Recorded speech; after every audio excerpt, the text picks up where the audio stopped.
National federation human rights council ने मुख्तलिफ शोबे हयात में खिदमात अंजाम देने वाले अफराद को अवार्ड पेश किया है। Mohammad Fayaz PRO national federation human rights council ने बताया कि अवार्ड्स के लिए 15 दरख्वास्तें मौसूल हुई थी, ताहम कमेटी ने 3 उम्मीदवारों का इंतखाब किया है, जिनमें भद्राचलम के समाजी कारकुन M सैमुअल, पंचायत सरपंच प्रजोत कुमार और जिला करीमनगर में चाइल्ड डेवलपमेंट प्रोजेक्ट व दीगर शोबों में खिदमात अंजाम दे रहे प्रोफेसर मोहम्मद अंसारी शामिल हैं। ह्यूमन राइट्स फेडरेशन से जो है आज अवार्डिंग फंक्शन हो रहा है 2021-22 के 15 जो है एप्लीकेशंस को फाइंड आउट करे थे। उसमें से 3 एप्लीकेशंस को सेलेक्ट करे।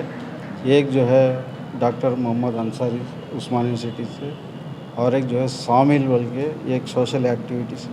उन्हें पोड़ भूमिला का बारे में बहुत फाइट करके 6000 एकड़ बांटा गवर्नमेंट से खींच के, तो उनको और जो गरीबी क्या बोलते हैं STs के एरिया में उन्होंने बहुत काम करे, उनको सेलेक्शन करे।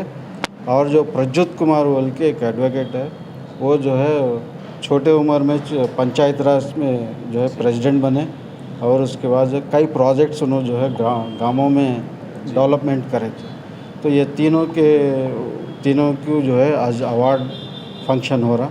एक जो है मोहम्मद अंसारी साहब, दूसरे जो है शामिल है BSSM बोल के उनका ऑर्गेनाइजेशन के चेयरमैन है उन्होंने, और जो है प्रज्योत कुमार जो है ये। तो इसका मकसद क्या है बोले तो आइंदा हर साल 6 महीने के एक बार जो हम लोग ये अवार्ड देना चाह रहे हैं। ये अवार्ड्स क्या है बोले तो मोटिवेशन ऑफ द पीपल, जो मेहनत करके उन्हें वहीं रह जाता, उसको उठा के जो है पब्लिक में लाने का मकसद से अवार्ड फंक्शन करें ये।